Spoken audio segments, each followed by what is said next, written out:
Assalamualaikum warahmatullahi wabarakatuh.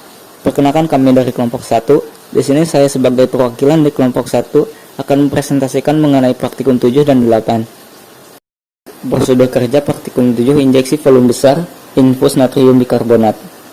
Semua alat disterilkan dan buat aqua pro injeksi sebanyak 1500 ml. Larutkan 13,9 gram natrium bikarbonat dalam 100 ml aqua pro injeksi. Bila sisa natrium bikarbonat pada kaca arloji menggunakan aqua pro injeksi sebanyak 5 ml, lakukan pembilasan 2 kali. Pindahkan larutan ke gelas kimia 1 liter, tambah aqua pro injeksi sampai 550 ml dan cek pH-nya. Tambahkan HCl secukupnya sampai pH yang diinginkan. Genapkan volumenya sampai 1000 ml.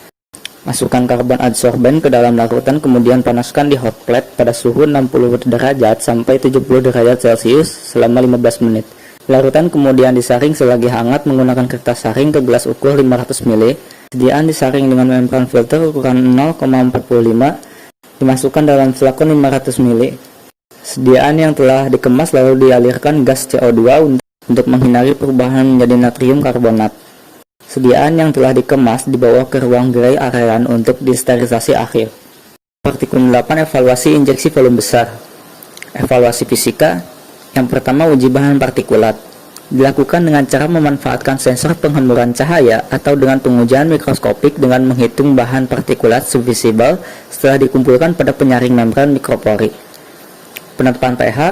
Harga pH adalah harga yang diberikan oleh alat potensiometrik atau pH meter yang sesuai, yang telah dibakukan sebagaimana mestinya, yang mampu mengukur harga pH sampai 0,02 unit pH menggunakan elektrode indikator yang peka terhadap aktivitas ion hidrogen, elektrode kaca dan elektrode pembanding yang sesuai seperti elektrode Coulomel atau elektrode perak-perak klorida.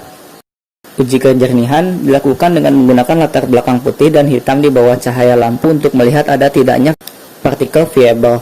Uji kebocoran. Pada pembuatan kecil-kecilan hal ini dapat dilakukan dengan mata, tetapi untuk produksi skala besar hal ini tidak mungkin dikerjakan. Wadah-wadah takaran tunggal yang masih panas setelah selesai disterilkan dimasukkan ke dalam larutan biru metilen 0,1%. Jika ada wadah-wadah yang bocor, maka larutan biru metilen akan dimasukkan ke dalamnya karena perbedaan tekanan di luar dan di dalam wadah tersebut. Cara ini tidak dapat dilakukan untuk larutan-larutan yang sudah berwarna. Wadah-wadah takaran tunggal disterilkan terbalik.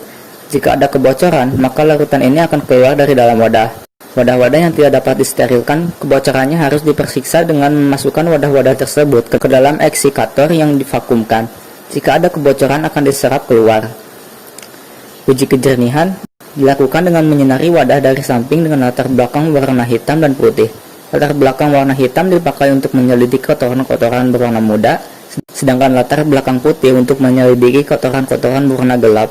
Evaluasi biologi, yaitu uji sterilitas, dilakukan dengan bahan uji diinokulasi langsung atau secara aseptik pada media thiogliconat cair dan soybean casein digest. Jika setelah 14 hari tidak terjadi pertumbuhan bakteri, maka sediaan sudah memenuhi syarat. Uji endotoksin. Uji endotoksin bakteri adalah uji untuk memperkirakan kadar endotoksin bakteri yang mungkin ada dalam atau pada bahan uji. Pengujian dilakukan menggunakan Limulus amebosit lysate yang diperoleh dari ekstrak air amebosit dalam kepiting ladam kuda. Limulus polyphemus dan dibuat khusus sebagai reaksi LAL untuk pembentukan gender gel. Penetapan titik akhir reaksi dilakukan dengan membandingkan langsung enceran dari zat uji dengan enceran endotoksin baku dan jumlah endotoksin dinyatakan dalam uji endotoksin. Uji pirogen dimaksudkan untuk membatasi resiko reaksi demam pada tingkat yang dapat diterima oleh pasien pada pemberian sediaan injeksi. Pengujian meliputi pengukuran kenaikan suhu kelinci setelah penyuntikan larutan uji secara intravena, ditujukan untuk sediaan yang dapat ditoleransi dengan uji kelinci dengan dosis penyuntikan tidak lebih dari 10 mg per kilogram bobot badan dalam jangka waktu tidak lebih dari 10 menit. Sediaan dinyatakan memenuhi syarat jika tidak ada kenaikan suhu lebih dari 3,3 Celcius.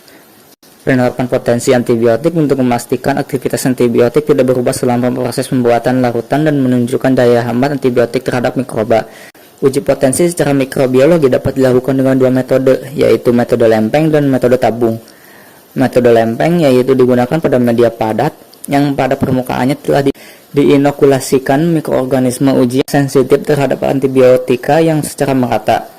Pada permukaan media tersebut diletakkan blank disk yang telah direndam dalam antibiotik yang akan diuji. Selama masa inkubasi akan terjadi proses difusi antibiotika ke dalam gel agar dan membentuk zona hambatan. Metode tabung turbidimeter merupakan salah satu parameter untuk mengukur kekeruhan air bekerja dengan memanfaatkan intensitas cahaya. Prinsip kerja turbidimeter yaitu mengukur hamburan cahaya yang mengenai partikel yang tergandung dalam air dengan cara menyinarkan sumber cahaya yang berasal dari lampu ke kuvet. Kemudian partikel tersebut akan menyerap energi cahaya dan akan memantulkan cahaya ke segala arah. Sekian presentasi dari kelompok kami. Mohon maaf apabila ada salah kata.